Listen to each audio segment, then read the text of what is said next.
Hello. Hi! Welcome to DnDTime Talks, the show where we discuss all things dungeons, but we also discuss dragons here. I'm Pete. I'm Jeremy. Jeremy, how are you today? Pete, I'm doing great. How about you? I am doing so darn well. Pete, are we going to talk at all about water dragons tonight? We're going to be talking about water. Yep. Okay, water. We are talking about water dragons at least, because I don't think there are any. Are we talking about water dungeons too?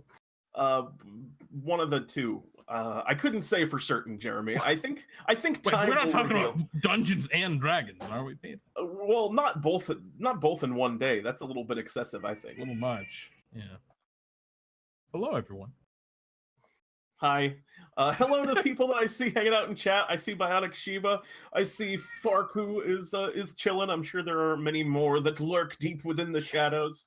Thank you for coming out to join us as we talk about combat and exploration beneath the waves, or underwater adventures, as I like to call it.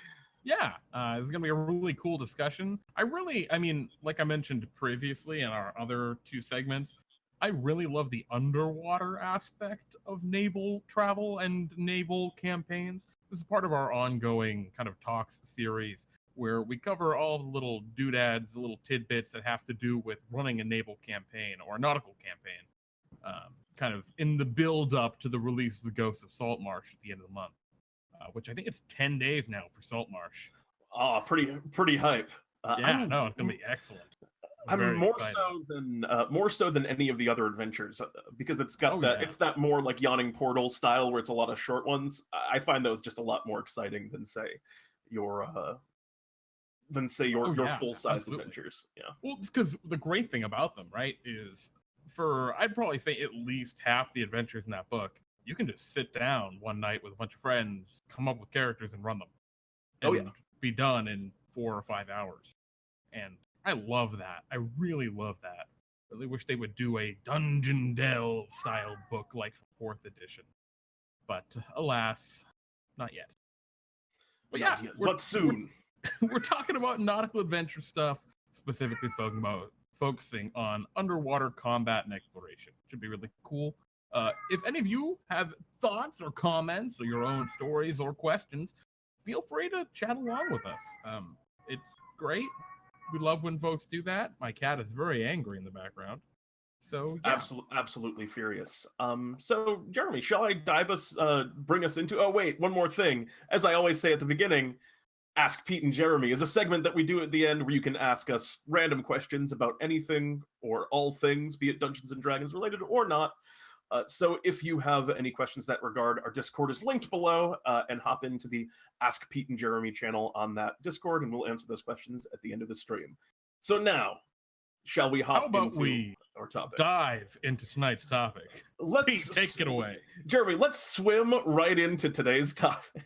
Let's tie ourselves to an anchor and drop to the bottom of the topic. Let's cast water breathing and move into today's. We're talking about underwater stuff. And underwater adventuring, when you're kind of sailing out on the high seas and you're doing a nautical campaign, I think there's an assumption by most players that at some point they're going to do something cool underwater.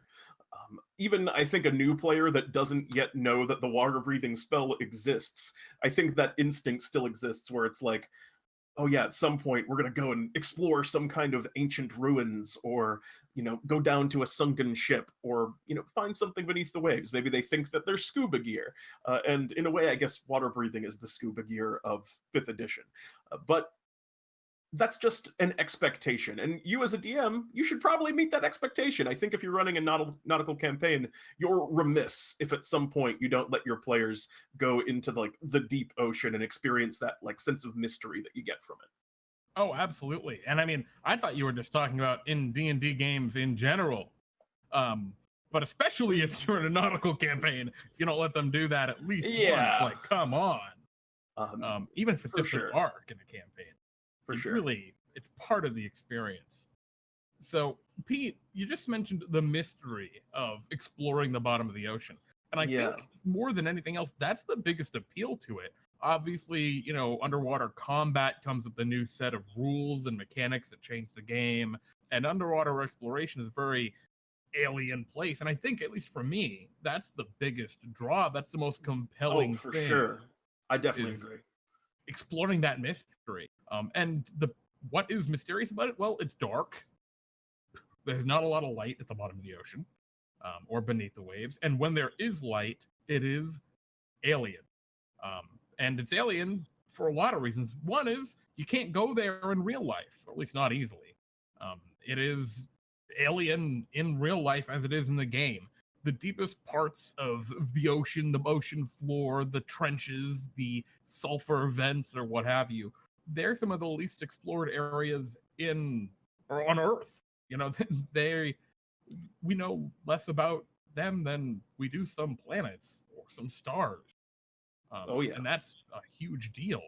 It becomes even more true in a D&D setting where you have crazy alien monsters and things from beyond time that still exist. Absolutely. And your players are going to assume that about the ocean that you're creating. That's just a conception that I think we as humanity have all agreed, that the ocean is mysterious and scary. So your players are going to just have that idea going in. So I think as a DM, it's less about like creating that mystery. I think you get that for free just by saying that you're going underwater. That like sparks players' imagination. Certainly my own.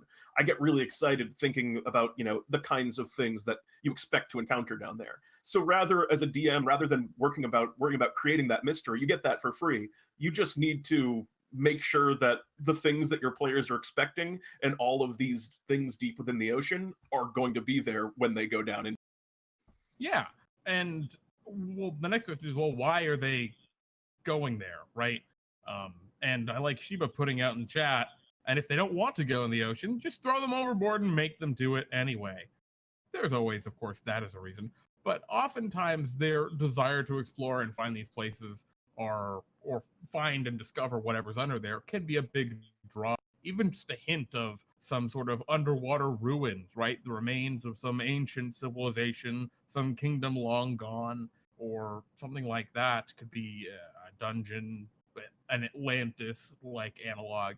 All these things are really cool, and they can provide some cool lore and background to your world and your setting that you're playing in, whether it be the Forgotten Realms, Greyhawk, or your homebrew custom setting. Yeah, for sure, for sure. What other cool stuff, Pete, should you really make sure to include? I mean, ruins are a big one, like you said. You know, those lost cities. You can have full dungeons that are completely underwater, and those definitely add some interesting components. You know, you're going to expect there to be wildlife of some kind, be it, you know, fish or just, you know, simple sharks and beasts, things that you normally expect to see in the ocean. Stranger things like anglerfish if you're going down deeper, and eels. But also, because it's D&D, those limits are expanded and made larger. You know, monsters underwater. You can have entire civilizations and ecosystems that thrive. Merfolk, Sahuagin, Kuatoa, I usually think of more as like an Underdark and cave thing, but I think Kuatoa are also semi-reasonable in oceany settings. Absolutely. And all manner of other creatures that I'm not speaking about because there's too many to list right here and not have it take up the whole stream. Well, and that's the best part about it, right? Is there's infinite. You can do anything and put it underwater, and it doesn't have to make 100% sense. The whole point of something underwater is it's part of a larger ecosystem of the ocean. You might not understand why there's a 80-foot long giant lobster that doesn't attack people, right? That just eats krill or something dumb like that, that's walking around the bottom of the ocean. You don't have to figure out why it exists. You can just make it, and it can work in the context of the ocean. That's an awesome point. I really like that. And I would recommend not skipping over those kinds of creatures. Not everything has to be scary. You know, giant sharks, scary. Massive octopi or krakens or whatever, scary. But just, you know, don't be afraid to throw in happy little whales. Happy little whales. Seeing happy little whales. Yeah. Oh man, Jeremy, I really want to put little whales in a game where it's everything you love about a whale, but it's just like tuna sized. Yeah, I did that one time. It was a lot of fun. They Oh, really? well, sort of. That's you see, Bill the Space Whale. Well, this is a different Uh, story, but Bill the Space Whale started about this big in that game where how he about first existed. how about that? They just kept feeding him like a goldfish, and he just got bigger and bigger. And to maintain this air of mystery, I think another thing. Yeah, sorry, It's just move. it's Um, called a dolphin. Thank you, Sheba. it's called a dolphin. I don't know. I don't think it's the same thing as a little whale, but we can argue about this later on. I think to maintain the mystery, and that's what you want to do. Is you're putting things down here, but you also want to maintain this feeling, this emotion of not understanding what's going to be on the horizon, so to speak, of the ocean. Not that the ocean has a horizon, but that is when they go into the ocean. I don't think they should ever leave it feeling like they've done everything that they could do down there. Like they went and they explored the ruin. Like, all right, we've gone through the entire ruin, and there's nothing else in the ocean. So I guess we've finished the ocean. You never finish the ocean. Every time there should just be things that are in the distance, places, crevices that are left unexplored. They should have this feeling that there's adventure everywhere around them when they go down there. And it kind of when they leave, they shouldn't be leaving because they've done what they came to do. They should be leaving because, all right, well, we can't be down here anymore because we're going to run out of air. But, you know, I wish that we could stay down here and explore all of these different nooks and crannies. Yeah, and I love that kind of thing. And we'll probably talk more about air later because being underwater is always under pressure. There's always a threat, and that threat could just be breathing. So that's a really important thing to kind of remember as you're running these. And as Pete was saying, there should always be something more to do. I also feel like most of the time, and not all the time, but most of the time, the player shouldn't really be knowing precisely what's around the corner. Oh yeah. Especially underwater, you should really emphasize that alien aspect. Just because they find a cave, so they find a cave and they need to go into that cave, they shouldn't just by default have an idea of all right, what's probably in that cave. If they have ideas for that, you probably have given a little too much information to them. Maybe you could throw in hints of undead and they worry about, oh, there's some kind of undead down here. But what it actually is, right, you can do anything with. So really embrace that. You can do anything. And there's a lot of playing off this unexpected threat and stuff like that. Things people take for granted as safe being dangerous. I really like the mimic shipwreck as a great kind of example. Oh, that's really cool for sure. And also, a mimic the size of a ship is the kind of ridiculous and extreme thing that you can do and have it feel natural. I think within the ocean. Absolutely. Um, But talking about kind of keep things natural, you got to make sure you don't quite overdo it, but you also don't want to make things too, broadcasted either way. yeah. The ocean's big. I mean, it should feel pretty much infinite. Um, and like Overland, there's a lot of dead space, but you can make that space feel alive. You got to make sure when players are engaging in these kind of underwater adventures and travel and exploration, they're doing it for a reason, right? They have a goal because it's literally a vast three-dimensional space. Yeah, They need to void have some. almost. Yeah, they really need a stronger concept of where to go. Just like in a town, if they say, "Oh, I want to buy a magic item," you say, "Oh, you go to Ted's Magic Item Shop on 4th Street." They know where to go in the town to buy the magic item. If they need to find a magic item that's sunken in the ocean, they should have some idea of at least what they're looking for, the location they're heading for, whether it be a specific sunken ship or some ancient ruin that was flooded or something along those, or perhaps even in the belly of a very specific whale, right? Or shark or something. All of these are important things to pinpoint to give them a little bit more, to give your players a little bit more guidance when they're going under there. I think that's I think that's a great idea to have some kind of guidepost and way for them to navigate, because they're not going to run into one of the things about the ocean that makes it great, but at the same time it's one of the vices. There's not a lot of guides. They can't. I guess your druid could maybe speak to some of the fish, but for the most part, they can't ask for directions. They just have the information you as a DM give them to go by. Um, and I think in the same regard, doing this too often, another thing about ocean underwater kind of combat and adventuring, doing it too often will start to make it feel mundane. And I think it's something that you don't want to rely on too heavily, consistently over a campaign. I mean, obviously, I'm sure there are campaign settings, and I'm sure there have been successful campaigns that are like entirely underwater. And that might be something that's, unique to your setting.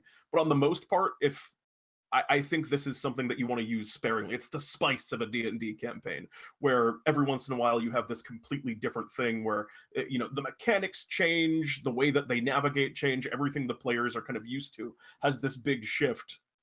And it has the most impact when they don't feel like it's oversaturated. Yeah, and likewise, if they are playing a campaign where players spend a lot of time venturing beneath the waves, going deep under, so maybe one time they head down there is a civilization of sea elves or triton or merfolk, right? And maybe that time it's very different because there is a civilization down there. Mm-hmm. And so they can play off of that, right? You can have that people from that civilization help the party to do various different things. Maybe there are bubbles of air where the party can head into like subterranean cities, a la like Star Wars Gunganville or whatever the hell it's called. I actually don't remember what it's called anymore. And another time. Sorry, I was just saying I don't either. I'm just surprised I don't know a thing about Star Wars. It's weird, and likewise, another time they head down, don't just have another civilization with the same stuff. If you have repetitive, the same thing showing up over and over, it's just like what they expect on land. They head from one town, oh, it's got a tavern, there are some people, maybe there's some cult. You get used to it. It's rinse and repeat. A lot of these places turn out the same. Oh, there's a corrupt politician. Whoa. They get used to it. Don't let the ocean be like that. If you're going to use like some underwater civilization, use them once. And then if the players go somewhere else, maybe there's some other thing. Maybe it's different wildlife and different breeds. I love the line. There's a corrupt politician. Whoa. I think it actually is just called Gungan City. Now that I'm thinking about it, I think it's called Gunga. No, you're thinking of the Bilba Gunga. What the hell is the ship called? I think it's point. called Gunga. Someone look it up and write it in chat. I'm sure. Hit us up. Let us know about the Gungan City. And what its name? Misa don't remember the name of the Gungan City. Oh boy.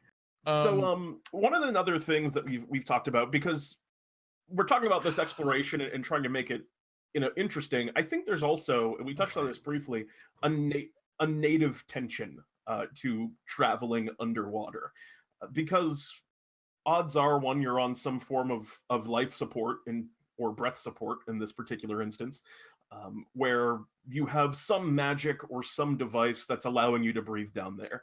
I guess it's also possible that you're just running a full party. That would be an interesting party that's just entirely water-breathing creatures, which there's a lot of races that actually breathe underwater in the if you count the extended universe.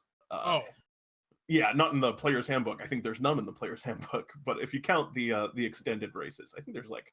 Isn't it just a Triton? There's Tritons. There are. Lizard folk can swim.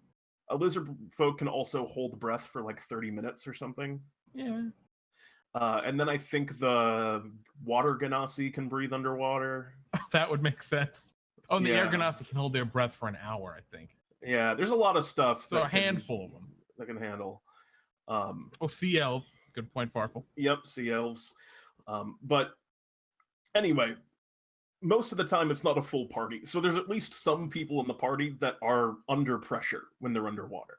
And maintaining that tension and making it feel like every kind of excursion underwater is to a greater or lesser extent kind of a race against the clock, can be really engaging, especially depending on how deep into the ocean they're going. If they're just kind of skimming the surface of the water and like bobbing for koi fish in like the top of a pond, then the water breathing is kind of trivial and you don't worry about it. But if they're seeking a sunken ship and they're going to be down for hours, then it starts to become this overarching threat that'll kind of be in the back of your player's mind and keep them focused on task. And every choice they make feels like a risk, because like, oh, are we going to burn more time by going off and looking at this other sunken ship that we're not even looking for, or are we just going to beeline right for our target? Yeah, and I love bringing that up, right? Because that leads to immediately the next question. Well, what happens when the party hits level 3 or level 5, they have level 3 spells, and they can cast water breathing? And a lot of dungeon masters, especially newer dungeon masters, but even veterans, run into something like that, and they think, well, all right, it's trivialized now. On land, things like Liamon's tiny hut can completely negate, ambushes at night. And players get them, and then it's like, haha, we are now invincible when we camp. And a lot of dungeon masters don't know of great ways to go around that. Well, there are some good ways to do that with underwater travel, and it applies on land as well. So there are obviously more with underwater stuff. So with water breathing, great ways are to negate it, right? To kind of deal with it.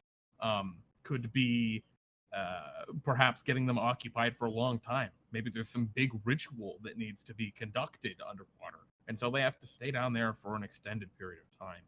Maybe they'll need to cast a spell again, what have you. If they're heading into a dungeon or a ruined city or a shipwreck, a cave, anything like that, you can make it a one-way trip. Something happens to block the cave, and now that's a huge risk. Maybe they're traveling to the north, right? And there is an ice sheet over the top of the ocean. That's another important way to make that feel meaningful. And of course, the last thing, at least that I could really think of, is wild magic or anti-magic. Yeah, that was what I wanted to do. Yeah, I mean, there are spellcasting entities, intelligent sentient entities, on land and in the water. This can apply to anything, right? It can apply to underwater travel, can apply to water breathing, water walk, Liamon's tiny huts, any of that stuff. And dispel magic is not a super high level spell, so yeah, it's about the same. It's about the same level as water breathing, actually. Yeah, exactly. It's third level, so it's not a particularly challenging thing to get around if you really need to. Yeah. And just sorry, go ahead.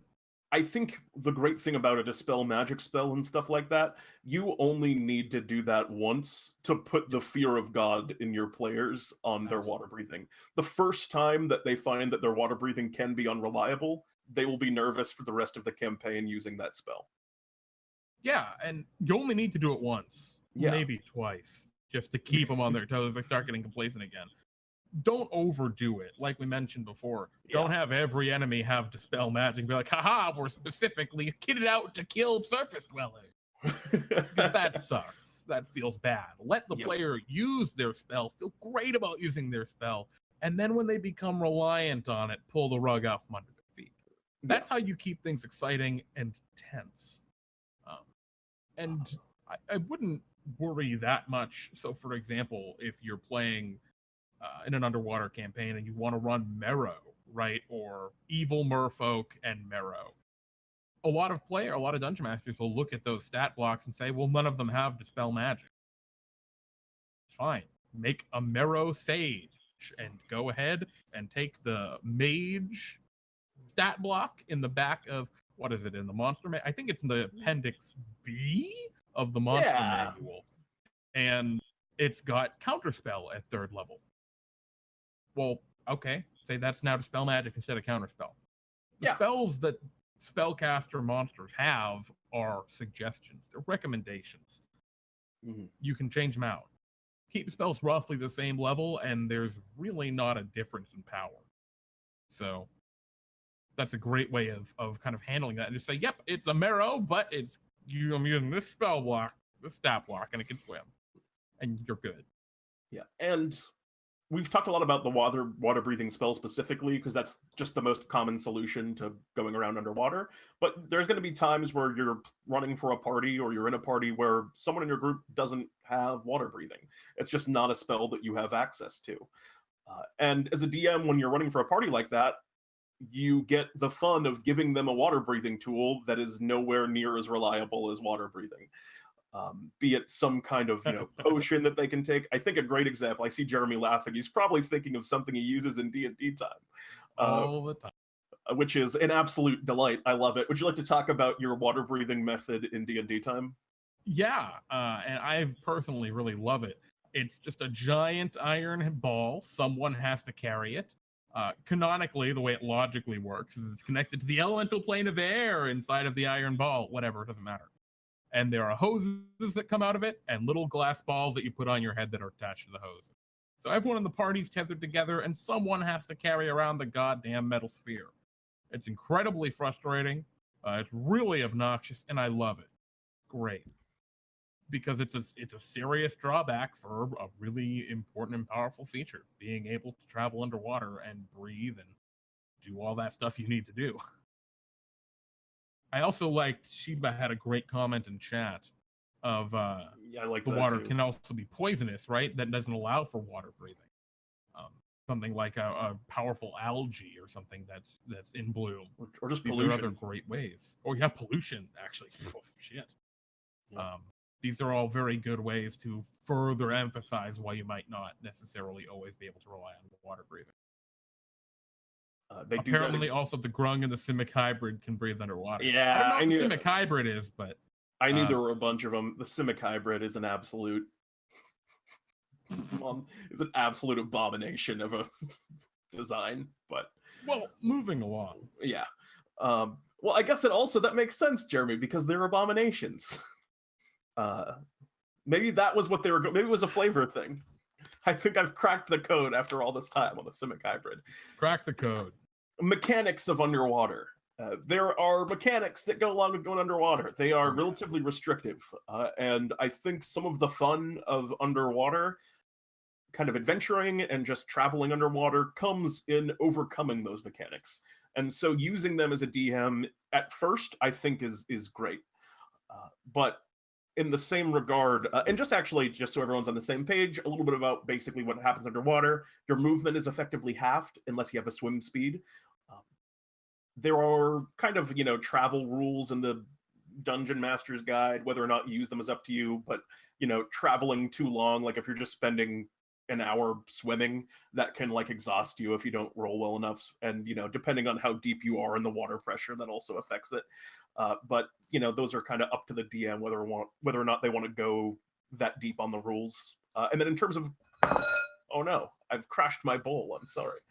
And in terms of combat, you have disadvantage on attacks with melee weapons that aren't made with a few select weapons like spears and tridents, and weapons that are made for the water. And ranged attacks, if you're in the long range of a weapon, for example, it automatically misses, and all but crossbows or throw weapons are at disadvantage. Yeah, and of course also fire damage is halved with creatures completely submerged in water. Yes. So spells like Fireball, that used to be the be-all, end-all, best spell in the game, are now pretty bad. Now, all of this is meant to change the game, to make the gameplay feel different. Mm-hmm. And a lot of the times, I know you're going to run into players who are very resistant to this. They've built their character to work a certain way, to be optimized to a certain degree, to have their very specific, well, I'm a pyro mage. I shouldn't be a piece of shit because we're underwater. And my opinion is yes. Well, here's the thing. Players will feel bad about that at first. Some of them will. Others will be interested by the new challenge. But some are going to feel bad. And the best way to deal with that is give them cool magic items. Give them cool things that are really good underwater, right? Give them a 6 spear. A spear is not a great weapon. It does, I think, a d6 of damage. Its range is not very good. It's not your optimal weapon. But if you give a party a +2 spear that, I don't know, gives you a swim speed, suddenly that is the most contested item among the party. Everyone wants that. Even the wizard wants Even the it wizard because they want to swim. Yeah. Like that becomes an awesome, super sought after item during the arc that you're playing underwater. I would not recommend springing an underwater campaign on a party after they build their characters. That's a dick move. If your rogue's like, yeah, I've built my dual wielder rapier rogue because I took feats to let me dual wield rapiers. That's a dick move. Yes. To spring that on them, it's like, you have disadvantage on everything in this super specific. You'll never sneak attack ever. But in a longer form campaign where there's just an arc that they're underwater in, you can consider that. Maybe rapiers is a bad example. Maybe the dual wield longsword fighter is a better one. My bad. Sorry about that. Thank you, Farfar, for pointing that out. But the point remains the same. Don't spring it on your players if you're planning on spending a ton of time in your campaign underwater. They need to know that. And actually, rapiers are at disadvantage underwater. I don't think it's all piercing weapons. There's only a few specific weapons, like daggers and short swords are the only swords that aren't at disadvantage under. Yeah. Well, either way. Additionally, if you're gonna have like an underwater adventure, and you know that there's a player that has these kind of mechanics and that are going to be completely devastated by the underwater mechanics and their play style, make sure you tell all players and let your players like have an understanding of what it's going to be like underwater before they get to it. Because having the time to go around town and like, for example, we're going to be going underwater. We fought underwater once because we were on our pirate ship and, one person got thrown into the water and we learned what the mechanics of underwater combat were. So we're going to all go around and buy our tridents and buy our nets and change out our heavy armor. And actually, that's a question I'd like to ask you, Jeremy, and what your opinion is on armor underwater. To be honest, I don't know off the top of my head. I think I'd play it differently depending on group to group, right? There are rules for how water moving in water works, and generally speaking, I'd adhere to those. But there are also times where if it's just not fun, especially if it's a short part of a longer thing, I might just ignore it completely. Yeah, I don't know. I've always been on the fence with that one, especially, someone going down underwater and their full plate mail in particular has always felt a little out of tone for what you're doing. But anyway, the point I was overall getting at, I got distracted myself a little bit there, is give the players the knowledge of what they're getting into so they have the opportunity to prepare and put themselves in the best situation they can be for underwater travel, I think. Well, and I love that specific example we're talking about now, right? Which is armor. And bringing back to that leads into a very specific, like a niche kind of deal, right? You get, Bionic was saying in chat, that plate armor that you took forever to get, useless now. A lot of characters can really build themselves into niches. The sorcerer spell that has literally only picked fire spells.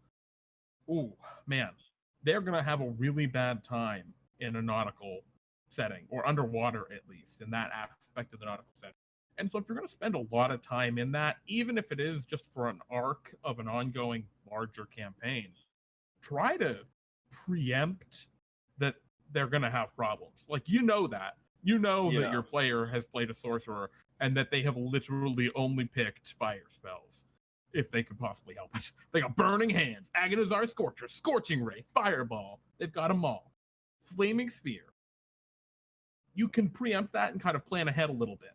Perhaps you decide at the first port town, right as they're heading out, you describe an elderly sage, right, who is offering to teach spells to anyone who is innately capable of magic, right?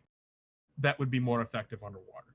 Maybe even if it's just one thing, or maybe they have to spend money for it, or best of all, maybe they have to go and do some side quest and do something underwater. They have to go and get one of the rare black pearls of the Galaran Sea for this sage so he can teach them whatever magic they want.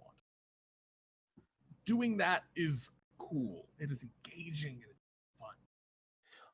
And what Jeremy's saying is like exactly what he said. It's cool, it's engaging and fun. There's situations I think in which you don't necessarily like have time for that kind of thing. And as a DM, it's also okay to just look before they're going to go on to like an underwater adventure to look at your player and say, so, Jeremy, what is your sorcerer going to do underwater? I know that you rely very heavily on those fire spells. And just kind of outright ask your player that question and have them think like, oh, wait, is that not good underwater? Oh, I don't know. And then they will take some action and maybe prepare spells differently or do things a little bit differently to get ready for it if you don't have time for something like Jeremy recommended, which is way cooler, a side quest or some other kind of, new magic item or something along those lines. Well, and incorporating a side quest or something to compensate for one of those shortcomings, that's the best way to handle it, because you're turning something that just sucks. My character is now bad in this new combat setting into a fun and engaging thing. You're flipping a bad thing into a very good thing. Yeah. So that's great to do if you can. But if you can't do it, I completely agree with Pete. It's really important to mention to your party how the mechanics of underwater combat work. And a great way to do that, like Pete was saying, is a simple beginner combat encounter. Someone gets knocked overboard and gets dragged down by a couple of pretty weak merfolk, and the party has to dive in after them. And that's a great point for, there's no risk, right? No one's going to die in this combat. It's just a way to show the party, hey, rogue, when you attack with your short bow, it's a disadvantage, so you don't get your sneak attack underwater if you use your short bow. Yeah. Important about that. And if they first figure that out in a dire life or death combat encounter, that sucks. Nothing sucks worse than being completely blindsided because you just didn't know. A player getting knocked unconscious, immediately losing all of their breath and starting to drown, and therefore not being able to regain hit points. That's a huge, huge threat to underwater combat. That's part of the basic underwater combat rules. And if you're going to use that, the players absolutely need to know about it in a relatively low stake setting. Even if it's just like Pete was saying, you tell the players, hey, when you get knocked unconscious underwater, you stop holding your breath and you start to drown. Even if you just say that, that's really important. Oh yeah. Because nothing sucks harder than just being blindsided by something you didn't know, especially when it's a fairly infrequently used rule set. And if you're going to modify any of them, if you're going to change any of the rules, say you want to add some extra stuff for heavy armor, talk it through with your players. Don't just tack on a new restriction out of nowhere. Talk it through.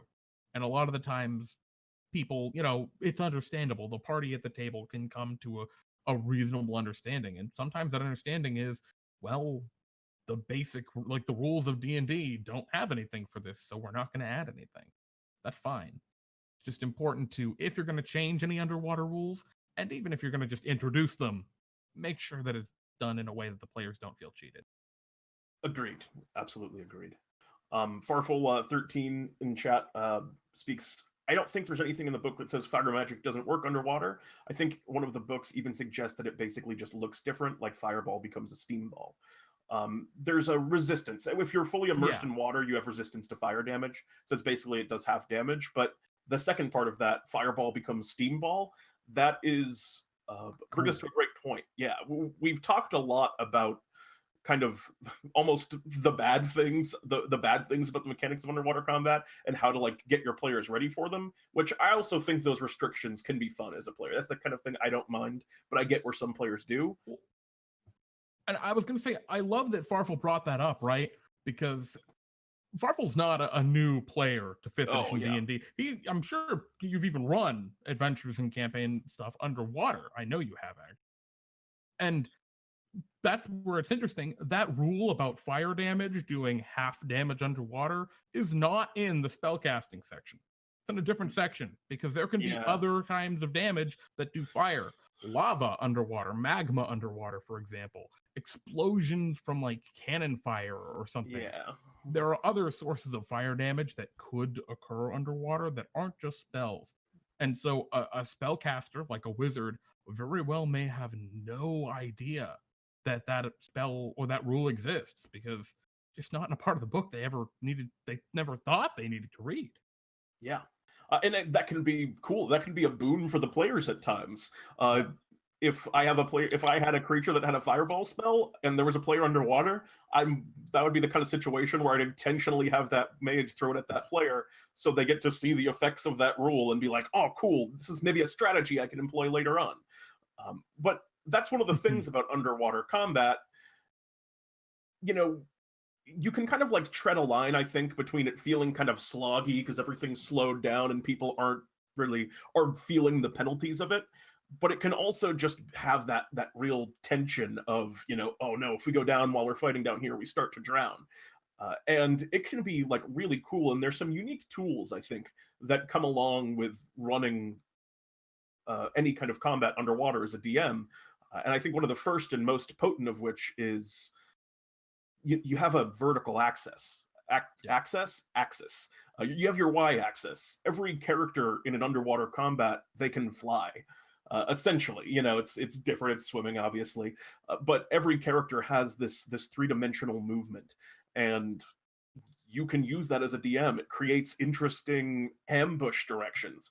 Maybe they're moving through a field of seaweed and something kind of, swims down from above and kind of dives in that they couldn't see because it was obscured. Likewise, maybe something kind of swims up from the sand that was buried when they're swimming along the surface. There's extra ambush directions. If players are downed in combat, they might sink if they're wearing heavy armor, and that's something that you're doing. Maybe they rise up to the surface and start to float as they fall. But either way, there's these extra of physics that you can start to employ as a DM to create interesting situations that are unique to underwater combat. Yeah, absolutely. And also, there are some interesting spell interactions about that too. Like Water Walk, for example. It just launches you to the surface if you actually read what the spell does. It's a really cool, interesting mechanic where you're at the bottom of the ocean. All right, Water Walk. We're at the surface now. It's a very interesting, fun little thing to play with. And a resourceful party might hold on to that level 3 spell slot for Water Walk just because, like, why not? Maybe. Maybe we need it. Got a great point there with Water Walk gives you the bends, right? Maybe that's a thing you decide to employ in your games. There's extreme danger to rising through the water too quickly, but that's something you need to talk with the party before it happens. Don't just be like, all right, guys, you used Water Walk, you all die. But another thing you can play around with. Well, if I just read this other comment from Farfel, seeing that the fire thing, like, pretty sure I would just continue to ignore that. Yeah, always an option. Anything you don't like in underwater, toss it out if it's not making the game more fun. Yeah, just make sure you communicate that to your party. Absolutely. Very, very important. Thank you. Oh my goodness, I like Shiva. Grapple plus Water Walk. Sacrifice yourself. Save the party. But another thing you can play with underwater is lighting, right? Depending on how deep you are, lighting could be very, very dim or even non-existent. And when you're in 3 dimensions and the party can't see the surface or the floor or any side because they're just in open water and they only have their 60 feet of dark vision, that is terrifying. Or hell, maybe it's even worse because maybe it's murky water. Maybe there's a storm raging above, and so sand has been kicked up a little bit from the ocean floor or sediment or what have you. All of those things you can really, really play into to first make it more engaging, but secondly, really add to that tension and that drama of underwater combat. And of course, lastly, we kind of talked about it with fire a little bit, are the different side effects of magic, right? We talked about Water Walk, we talked about fire. Lots of different spells can have different effects. Perhaps you want to homebrew something where lightning damage works a little differently. Maybe it has a bigger area of effect or something like that. Yeah, or, at least disadvantage on a save against a lightning bolt would make sense to me. Yeah, I mean, there's a whole bunch of different things you can tie in to really make that more interesting. Just remember, if you are going to homebrew that stuff, talk about it. I know I sound like a broken record, but that's always so important. Few dungeon masters do that, and it is I think the most important thing you can do when homebrewing in your game. Even if you make really bad homebrew, if you talk about it with your party, it's going to play out 100 times better than if you make good homebrew that you don't talk about. I think at some point, Jeremy, we should do a talks, which is the 5 golden rules. That's definitely one of the golden rules, is talk about it. That is in fact one of the golden rules. Yeah. Ew, communication. Yeah, I know, Shiba. You'd rather have a shark just come out of the darkness, but it is how it is. Shark out of the darkness. Shark. Another thing, we talked about this, I think, a little bit, but you can also think about the depth, how deep down they are, and what the mechanics of that are. Does water breathing just give you immunity to water pressure, or does it have significance if the players are trying to swim like thousands of feet down into the ocean? Because, I mean, if you tried to do that as a person, you'd die way before you got there. Actually, I don't know a lot of the physics on that, but I'm pretty sure. How deep can a human swim? Do you know that, Jeremy? I don't know. Not deep, I guess. Not very deep is my thinking. But you as a DM, you can think about some of these things and what it means. Beyond just the baseline of, what the mechanics of that are, there's also just this idea that I think your tone is going to be in a lot of ways affected by how deep in the ocean you are. The deeper, the more alien. The deeper, the darker, the scarier, the more dangerous. I think that's something that the players will expect and that you as a DM should kind of play into. Yeah, I mean, I totally agree with that. I think humans can go beyond 500 feet if they acclimate to the pressure. Yeah, I think that is the biggest issue, Sword. It's the pressure of the water and the fact that you have air inside of you. I think that's what the real limit is. There might be some like ear thing where your ears will break or something, but I'm not positive. If someone is more familiar with that, I just Googled it. The answer, I Googled it, how deep can a human swim? And the answer was 130 feet, so not very far. Yeah, I'd be willing to guess it's the pressure on that, but yeah, who knows? Yeah.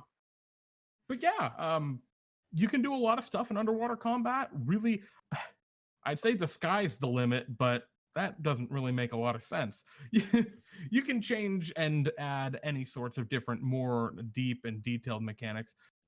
Obviously the rules that are in the Dungeon Master's Guide and the Player's Handbook about underwater travel and combat are designed to be the baseline of how you can run it.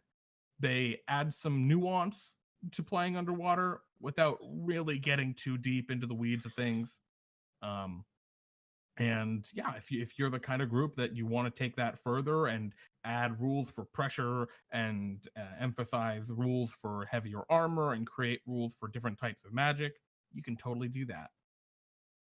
But at the very least, I would recommend, and I think, Pete, you're with me on this, at least looking at what the actual rules are. Yeah, and for sure.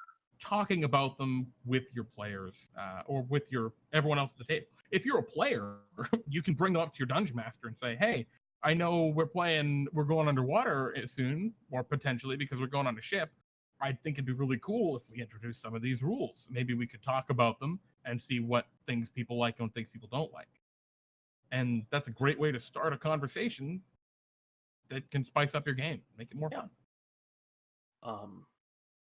I don't know. I don't have too much else to say on these underwater adventures, Jeremy. Is there anything else that you'd like to talk about?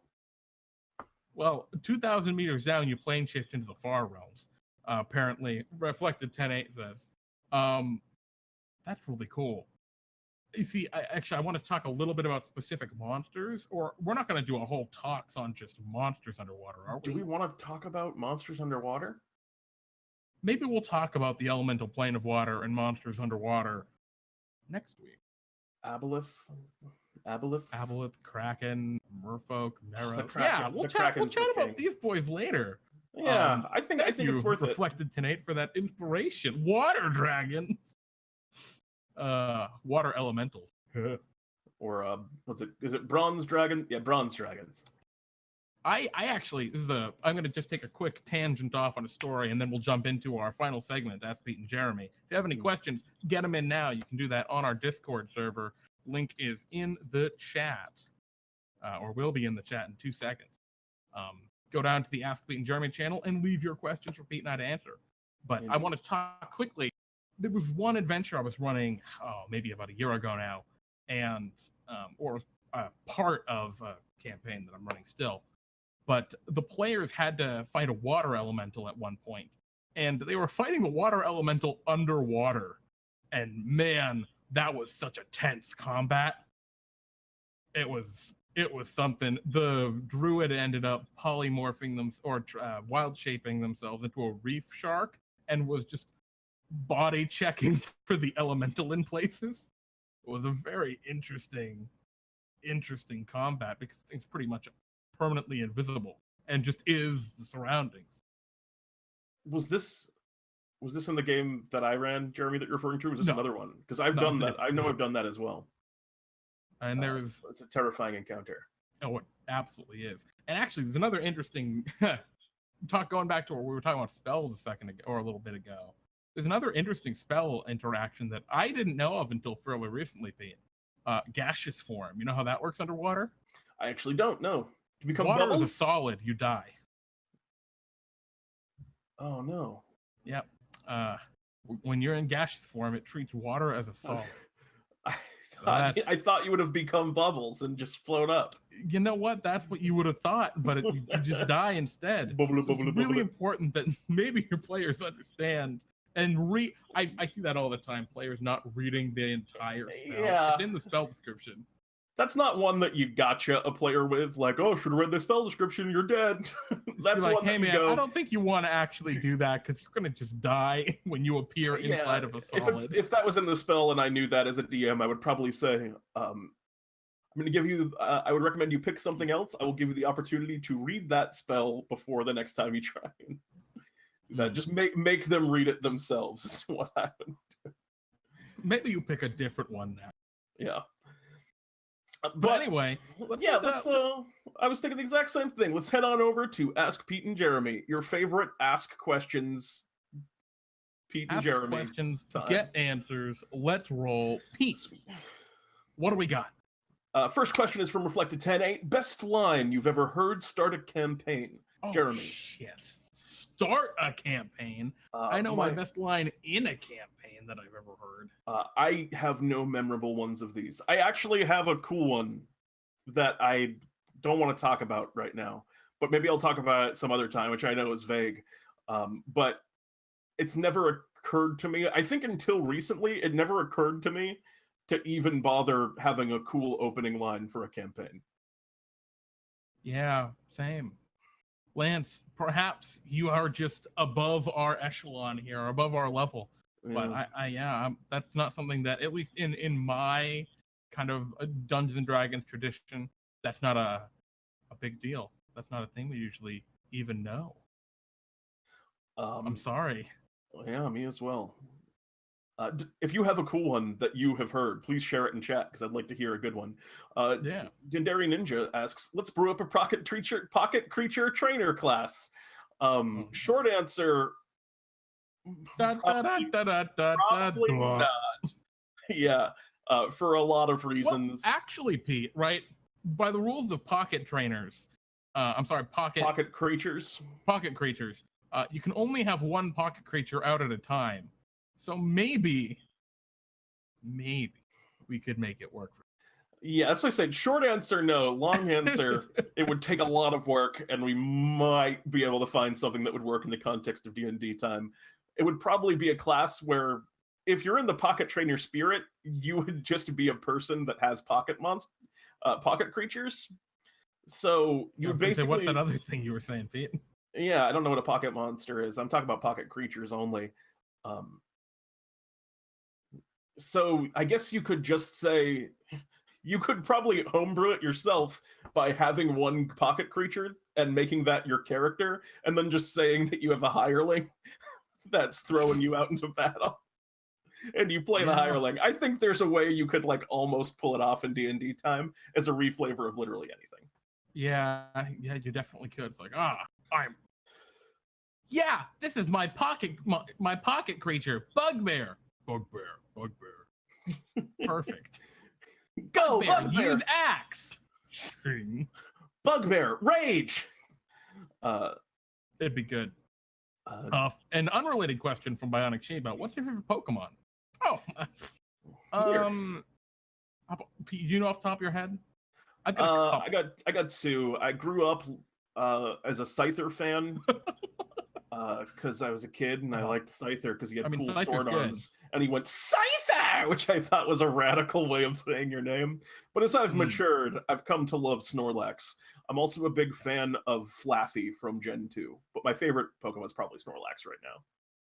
Yeah, I got a lot of Pokemon I really like. Snorlax is pretty legit.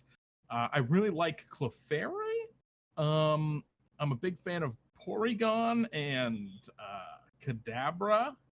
Alakazam's pretty good. Haunter is excellent. Haunter is like, Haunter's I think number 2. But number 1, I think I'm gonna say Jigglypuff. I love my Jigglypuff. Good pick. Crowley asks, where would you most like to go for a vacation? I got kind of like a few places. I'd like to go to Japan. I'd like to go to Australia. Not Australia. I want to go to New Zealand and see Lord of the Rings location, and I want to go to Italy, just in general. Where do I want to go on vacation? I want to go to the Caribbean and just have a good time.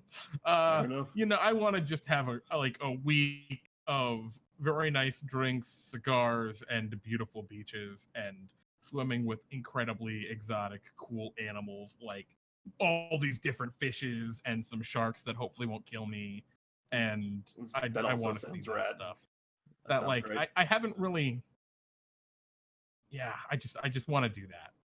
And then I want to see the rest of the world eventually, but I want to do that first because I want the break. Work sucks. What's your favorite animal at the zoo? Next question by Farfel. I'm definitely more of an aquarium man myself, but at the zoo, I think I'd have to go with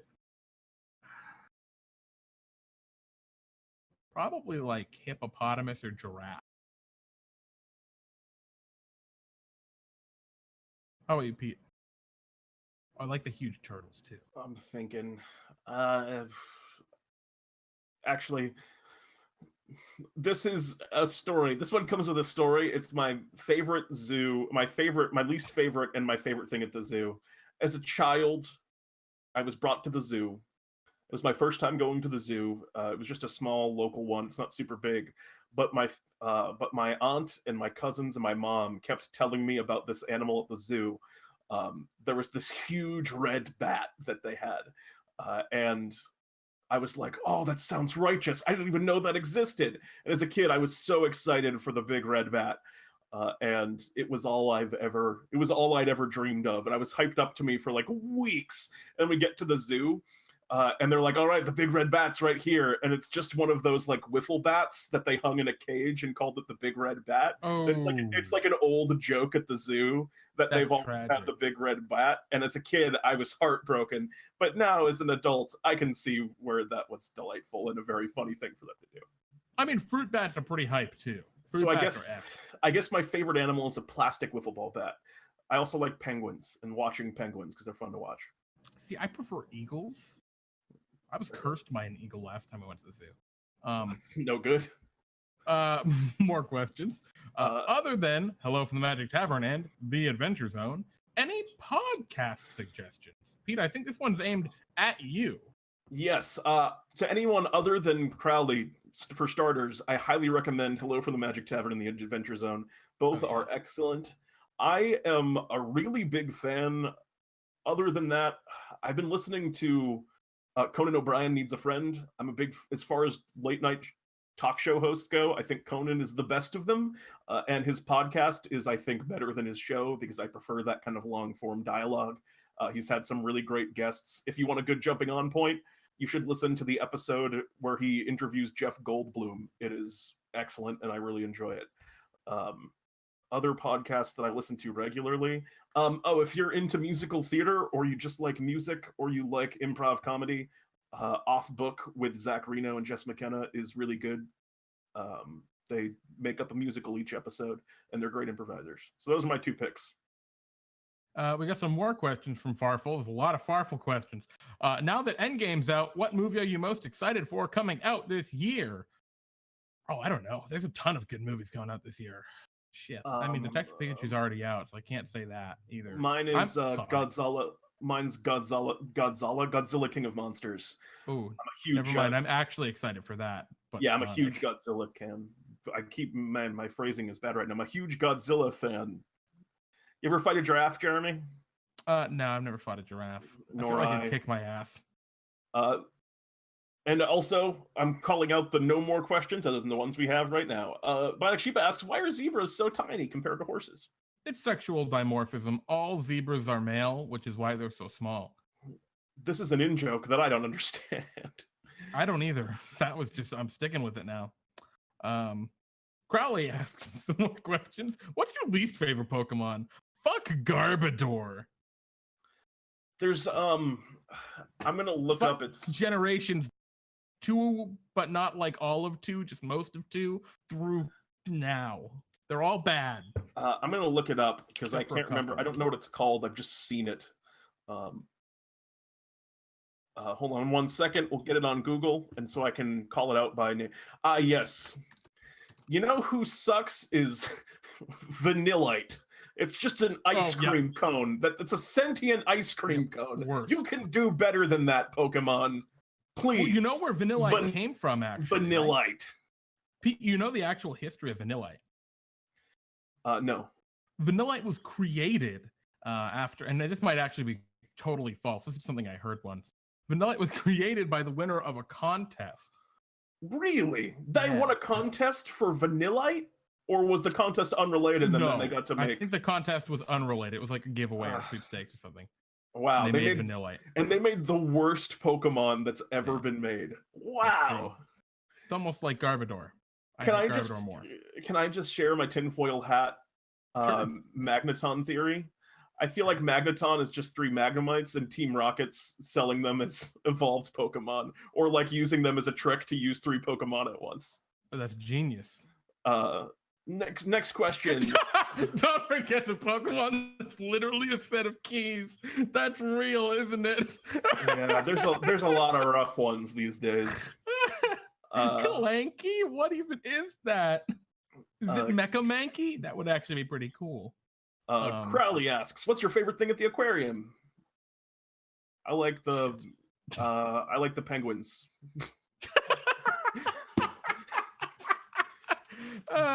Mine is either I like manta rays a lot, but I'm also a huge fan of the giant Pacific octopi. Ooh. I love ocean creatures. They're great. Crowley asks, "What's the best aquarium you've been to, and is it just the New England Aquarium?" Yeah, it's the only one I've been to. I have been to the Long Beach Aquarium out here, the Aquarium of the Pacific, and it is worse than the New England Aquarium. Yeah. New England Aquarium's great. I mean, Aquarium of the Pacific's cool, but it's no New England Aquarium. So yes, it's New England Aquarium, correct. Sheba Jeremy, asks, oh, go ahead. What is the most disappointing trip you've gone on? God, see, this is getting a little personal, but it was when I was a lot younger, and actually, wait, we're gonna take it way back to when I was like a wee fucking lad, and I went up to New Hampshire, which was a few hours from my home in Massachusetts at the time. And I went to Santa's Village, which was a place where they were supposed to have reindeer and stuff. And it was supposed to be all nice and Christmas themed. And it rained and all of the snow melted away and all of the reindeer just looked tragic and sad, and there was shit smeared everywhere because it just melted off and just ran everywhere in the rain. Rough day. It was a very tragic. I was a disappointed lad. And then we got lost and ended up in Maine, and that just made things worse. So that's my most disappointing trip. How about you, Pete? When I was a kid, you see, we were going to go to the zoo, and my family told me about this big red bat that was going to be at the zoo. I already talked about it today. All right, there you go. Are you a dog person, a cat person, or a goldfish person? Dog I'm person. I'm a cat person. I like cats, but I also like goldfish and dogs. Crowley asks, have either of you listened to the Lore podcast? I have listened to it, I think once. Did not connect with me. I've also listened to like the Myths and Legends podcast, which I like a little bit more, but no, I've never done the Lore podcast too heavily. I'm not good about podcasts.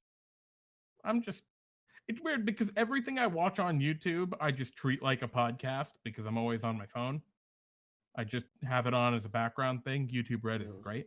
But yeah, for some reason, podcasts just never really clicked with me. I've never really actually gotten into them like I'd like to.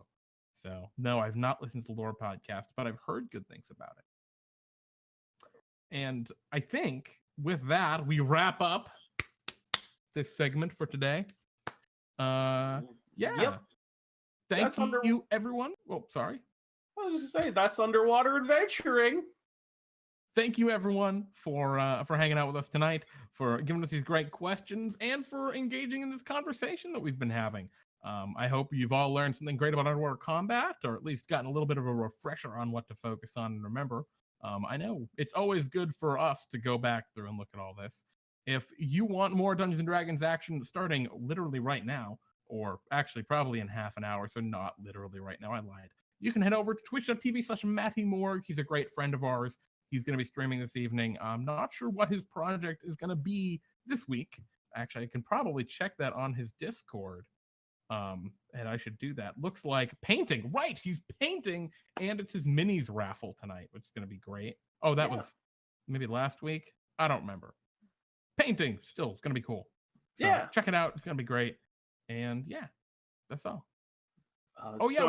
Also, Pete and Jeremy's D&D Time on Friday. Watch our shows live, 6 p.m. Pacific, 9 p.m. Eastern. We're going to do 3 1-hour one-shot adventures. Going to be awesome.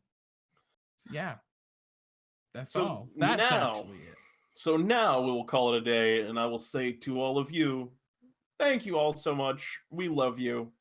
I'm Pete. And I'm Jeremy. And this is DnDTime Talks. Thank you, everybody. Night.